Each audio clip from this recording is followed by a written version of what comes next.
यारी कने मलाए कोन था सगो पर ही जेका यारी ता मलायो था यो यारी हुसैनी कम ना यजीदी कम ये यारी 11 10 मुहर्रम सन 61 हिजरी का बाद में जेका 11 मुहर्रम रात या हिता शुरू थी क्यों यजीद हो जे तीन के खत्म कर चाहो पर हुसैन मुकाबले में आयो यारी मुहर्रम या छो शुरू थी यारी मुहर्रम 11 मुहर्रम का शुरू थी यानी शरीफ 11 मुहर्रम का ही खीर जो नदियों ही जो सो शरबत ही शरनायों ही दहल ही नवा लिबास ही दाजा रोजा सब या सब यो यजीदी किरदार हुसैनी किरदार है तो मासे बुलंद तर सलवात मना के असूल के समझो कानून के समझो ता जेको मुस्तफा सबनी काम चलाए उनके नाले ते असां कने का शइ कयूं कोन था पर जेकॾहिं हुसैन जे नाले ते कयूं तॾहिं बि तव्हांखे एतिराज़ थो थिए हुसैन जे नाले ते भई हू अलाए केरु आहे हुनजे शरीर जी तव्हांखे ख़बर हूंदी असांखे ख़बर न आहे पर हुसैन जो शजरो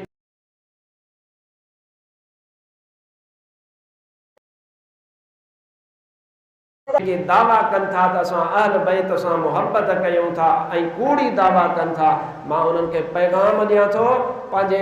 हिन पाकिस्तान खां वठी करे हिन सिंध सॼी सिंध त छा पर पूरो पाकिस्तान इन खां वठी करे तुंहिंजे ईरान ताईं तुंहिंजनि सभिनी टाउटनि तुंहिंजनि सभिनी ज़ाकिरनि खे ताक़त आहे फ़क़ीर सिकंदरीअ सां 5 मिंट अची ॻाल्हाए त मां फ़क़ीर साबित करे ॾियांसि त गौस पाक हसनी हुसैनी सैयद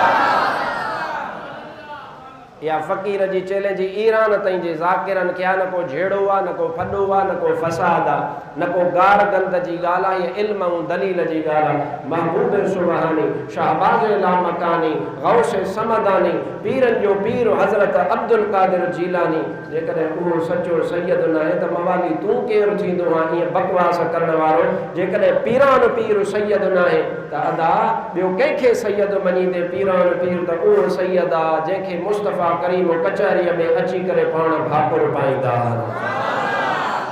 तव्हांखे यादि बि बीहे अच त ॿुधायां त मुंहिंजे मुर्शिद हज़रत महबूब सुबहानी इहो पीरनि जे पीर अब्दुल कादिर जीलानीअ जो लक़ब आहे जो सुभान अल्लाह हज़रत महबूब सुबहानीअ जो शुजरो पाक आहे हज़रत पीरनि जो पीर अब्दुल कादिर जीलानी संदुन कुन्नियत व अबू मुहम्मद अबू सालिह बि चयो वेंदो आहे संदुन कुन्नियत व अबू मुहम्मद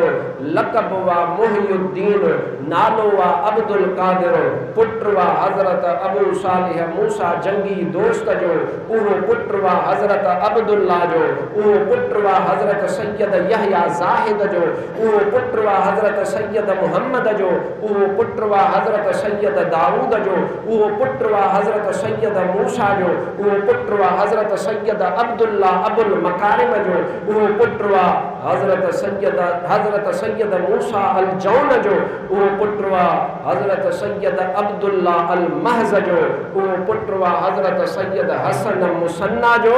उहो पुत्र वा जन्नती जवाननि जे सरदार हज़रत इमाम हसन जो इमाम हसन बच्चो वा ख़ातून जन्नत जो ख़ातून जन्नत मुहम्मद रसूलुल्लाह जी न्याणी आहे इहो पीरान पीर जो शुजरो आहे बाक़ी मवाली पंहिंजो शुजरो त ॾेखारे मवाली तुंहिंजो शुजरो कहिड़ो आहे वञी अॻिते थोरो मथे हलंदे त कंहिं घोॿे जो पुटु निकिरंदे कंहिं बबुर जो पुटु निकिरंदे कंहिं कंडीअ जो पुटु निकिरंदे मतां वञी कंहिं मथे कंहिं खोलूअ जो पुटु निकिरे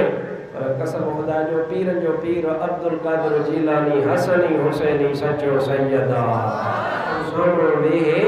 वो पंहिंजो बि शुजरो पढ़े मां पीरनि जे पीर अब्दुल कादिर जीलानीअ जो शुजरो पढ़ां थो त पाण ई फ़र्क़ जी ख़बर पइजी वेंदी त सचो सैयद केरु आहे